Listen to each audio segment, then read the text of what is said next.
Bonjour, bienvenue sur Comment fait-on, je suis heureux de vous retrouver pour une nouvelle recette. Aujourd'hui, nous allons réaliser ensemble une salade de choux rouges avec des pommes, des lardons et des noix. Vous allez voir, c'est très simple à faire et c'est délicieux. Vous avez les ingrédients directement sur la vidéo, donc place à la recette, c'est parti. On va commencer cette recette par préparer le chou rouge. Alors, un chou rouge, voici à quoi cela ressemble. Ça, c'est quand il est entier. Évidemment, là, pour deux personnes, on n'a pas besoin d'un morceau entier. Avec le chou rouge, on peut faire plein de choses. Je vous donnerai d'autres recettes. On peut le manger cru, mais on peut aussi le manger cuit. Encore une fois, ça, ce sera pour plus tard. On va commencer par enlever la partie du... Bon, j'appelle ça le trognon, hein. C'est du patois. Je suis de la Mayenne. Pour ceux qui voudraient savoir, c'est un patois mayennais, on dit le trognon. On va commencer par enlever la première partie. Alors, le désavantage du chou rouge, c'est que c'est un petit peu comme les betteraves, ça a toujours tendance à colorer un petit peu les mains. Donc si vous ne voulez pas avoir les mains toutes rouges, vous mettez des gants. Mais bon, après, c'est pas très grave. Je vais d'abord le couper en deux. Voilà, vous voyez, hein, c'est beau. Hein. La nature fait toujours bien les choses. Et puis, je vais le redécouper encore en deux.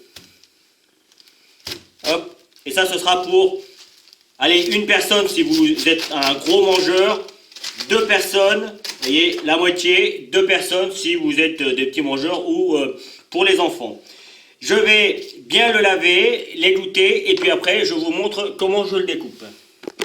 Pour ceux qui ont une machine, sachez que c'est possible de le râper comme on pourrait faire pour les carottes. Bon là, c'est pas le but. Le but, c'est vraiment vous montrer comment découper avec un couteau. Je suis désolé, c'est un tracteur qui passe. Alors, on va enlever la partie blanche, là, qui fait également partie du trognon. Ça, c'est pas très bon, donc on l'enlève. Puis, on va venir découper des toutes petites lanières, vous voyez.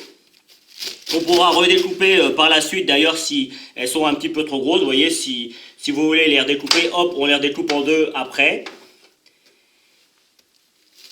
En fait, comme le chou rouge, c'est des couches superposées, il suffit juste de découper de cette manière. Et vous voyez, ça se fait tout seul. C'est pas très compliqué à faire, hein.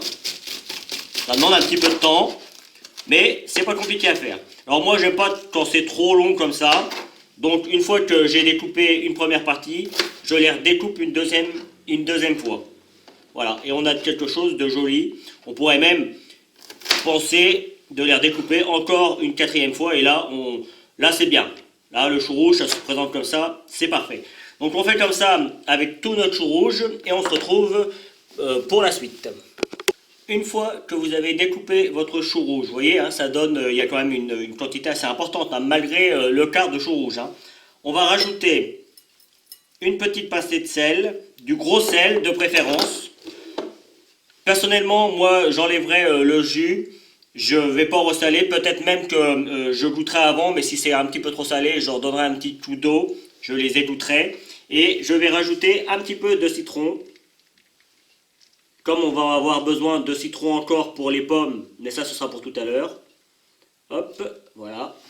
En fait le citron, déjà ça va apporter un petit peu de goût, et puis ça va éviter que ça change de couleur. En tout cas ça va leur apporter une couleur un petit peu plus vive. Et on va mélanger tout ça. Alors ça se prépare un petit peu à l'avance parce que sur le coup, il faut laisser agir le sel. Le citron, c'est pas une nécessité, mais au minimum le sel, il faut le laisser agir quelques heures. Parce que comme je viens de vous le dire, ça va cuire un petit peu le chou. Ça va le ramollir un petit peu. Et puis surtout, ça va faire ressortir un petit peu l'eau. Donc il faut laisser dégorger tout ça. On mélange bien. On va mettre un papier film. Je vais mettre un papier film dessus et puis je vais laisser ça 2-3 heures au frigo. Et puis après, je pourrai continuer ma recette. Cela fait quelques heures que mon chou repose au frigo. On va s'en occuper tout à l'heure. Pour le moment, on va s'occuper de la demi-pomme. Alors moi, je vais mettre une demi-pomme. Après, si vous voulez mettre une pomme entière, il n'y a pas de problème. Libre à vous. J'ai préparé un petit bol avec un petit peu de citron à l'intérieur, de façon à ce que la pomme ne sautille pas. Et donc pour la pomme, on va juste faire des petits morceaux. Même s'ils ne sont pas tout à fait réguliers, c'est pas très grave. Essayez quand même de les faire le plus régulier possible, mais après, voilà quoi. Hein, c'est pour la maison. Hop, et vous voyez, moi j'aime bien faire des petits carrés comme ça. Donc une fois qu'on les a découpés pour les plus grands, je les redécoupe encore. Voilà, hop. Comme ça fait des petits carrés. C'est joli. En plus c'est bon qu'on va venir croquer dans la pomme. Alors la pomme, moi je le rajoute. Tout le monde ne le fait pas, après c'est une salade donc on peut mettre à peu près ce que l'on veut dedans à partir du moment où les ingrédients vont bien ensemble. Mais je trouve que le chou rouge, la pomme, les lardons et les noix, tout ça, ça se mélange très bien. Il ne faut pas plus d'ingrédients, hein. Là on est à 4 ingrédients, c'est vraiment le maximum. On dit souvent que pour qu'une salade ou même d'ailleurs une recette soit réussie, il ne faut pas dépasser 3 ingrédients, 3 saveurs différentes. Donc là j'en ai 4. Mais la pomme va amener un petit côté acidulé. Le chou rouge, étrangement, c'est difficile à décrire, mais parfois c'est un petit peu sucré. C'est à la fois un petit peu amer et un petit peu sucré. C'est assez bizarre d'ailleurs, comme c'est un peu contradictoire, je te le dis, mais c'est très subtil le goût du chou rouge. Donc le fait de rajouter les pommes, les noix et les lardons, tout ça, ça va faire un mélange assez agréable. Et puis je rajouterai également un petit peu de cerfeuil, c'est du persil. Hein. On pourrait mettre de la ciboulette aussi si on voulait. Moi je vais mettre que du cerfeuil, mais on pourrait mettre de la ciboulette. Voilà. On va les laisser quelques instants dans le citron. Pendant ce temps-là, justement, on va s'occuper du cerfeuil. Et puis après, on va s'occuper des lardons. Et on n'aura plus qu'à dresser tout ça. Pour le cerfeuil ou le persil, comme vous préférez, c'est de la même famille. Hein. Je vais garder une petite tige comme ça que je mettrai dessus pour la déco.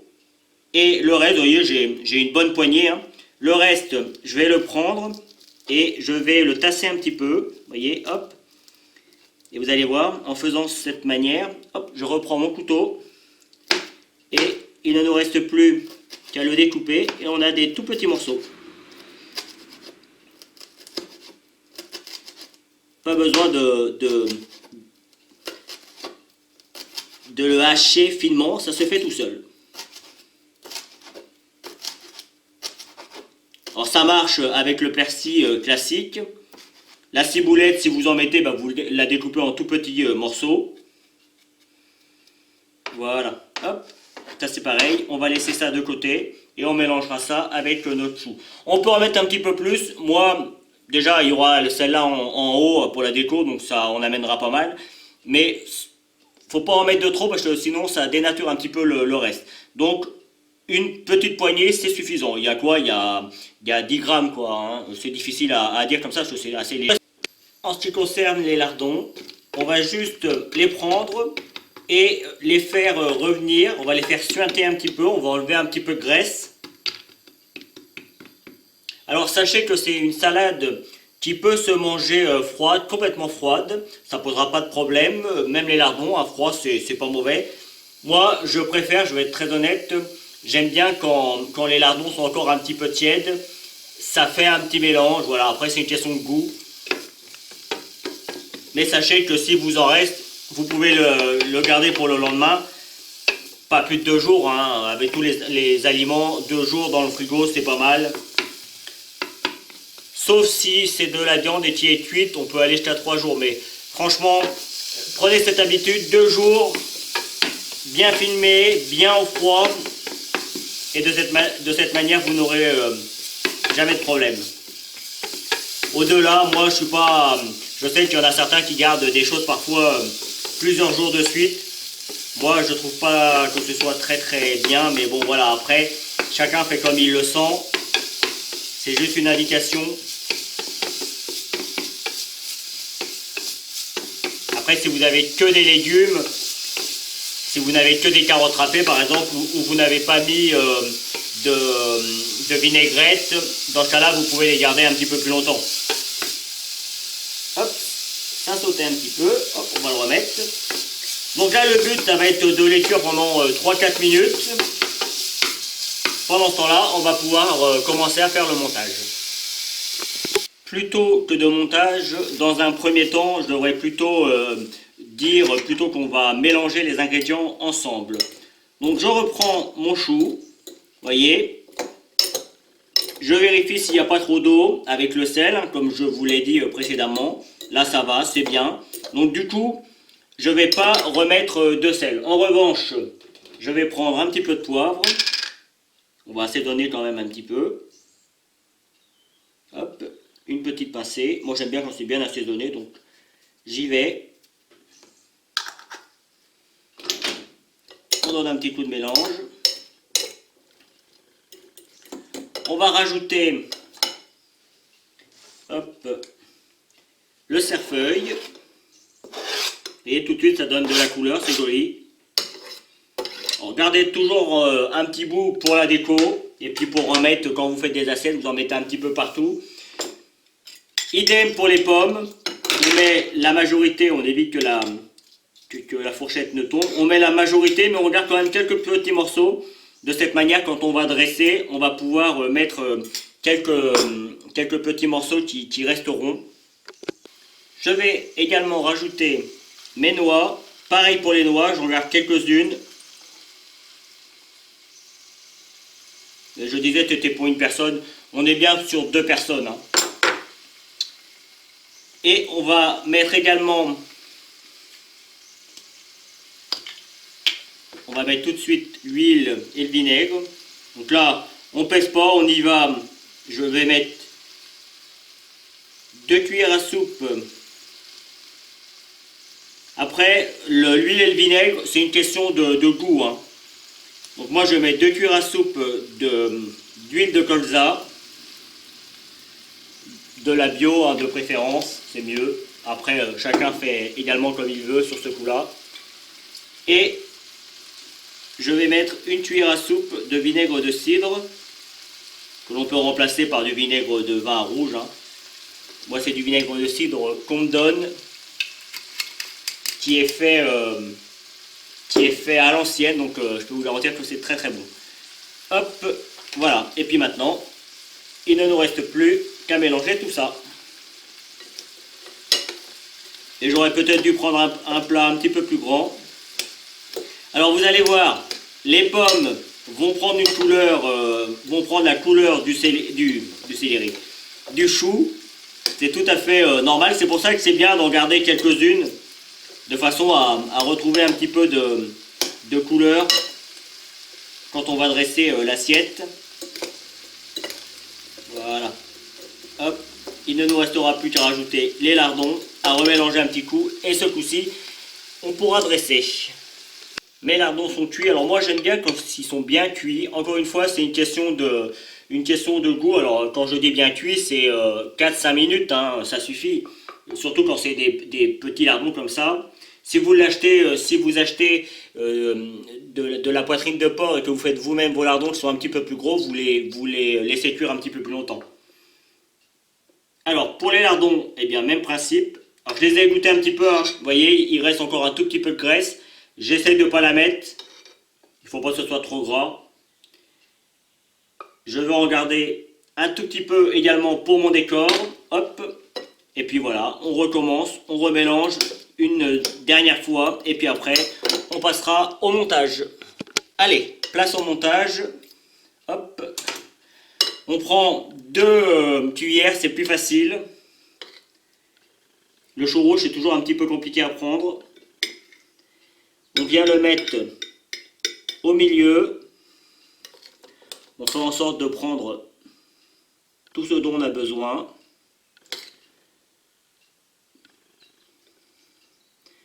Après, moi, je vais vous faire une petite assiette. Évidemment, vous pourrez en mettre plus par la suite. Voilà, là c'est joli. Hop. J'ai une jolie noix qui est là. On va la mettre. Je vais juste donner un petit coup. Là, c'est vraiment si vous avez des invités, que vous voulez que ce soit propre. Vous voyez, ça a toujours tendance à être un petit... Ça a une jolie couleur, hein,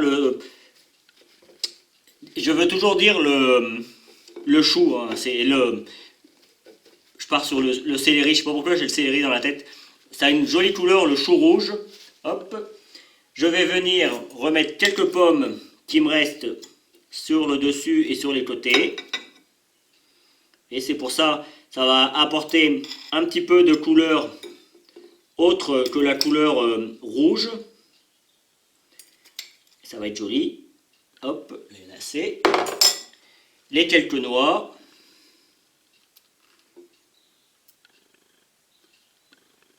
Voilà. Les quelques lardons qui nous restaient. Hop. Alors on évite de poser la casserole sur le plat, comme je viens de faire, c'est du direct.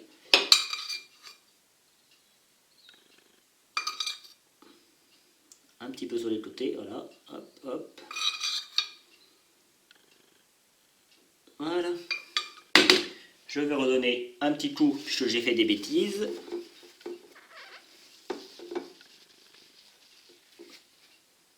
Hop, voilà. Et la petite touche finale, la petite tige de persil. Et voilà, on a une jolie assiette. C'est des produits tout simples, délicieux, et vous voyez, c'est joli et en plus, c'est vraiment très très bon. On se retrouve pour la fin de la vidéo. Voilà, j'espère que cette nouvelle recette vous plaira. Moi, comme toujours, j'ai pris beaucoup de plaisir à la réaliser pour vous. Vous allez voir apparaître les liens qui vont vous permettre d'aller sur Twitter, Facebook, Instagram. Vous avez l'habitude maintenant. Et puis juste après, également le lien qui va vous permettre de vous abonner à ma chaîne si vous ne l'avez pas encore fait. Évidemment, le lien qui va vous amener sur mon site www.commentfaiton.com où vous retrouverez l'ensemble de mes recettes. Et je vous donnerai 2 autres recettes tout aussi simples à faire que celle-ci. À bientôt sur Comment Fait-on. Vous pouvez vous abonner maintenant soit ici dans le coin. Allez sur mon site internet où vous retrouverez toutes mes recettes et puis consultez les 2 vidéos qu'il y a ici qui correspondent à des vidéos que soit je vous ai données dans la recette, soit qui correspondent à la recette en question. A bientôt sur Comment Fait-on.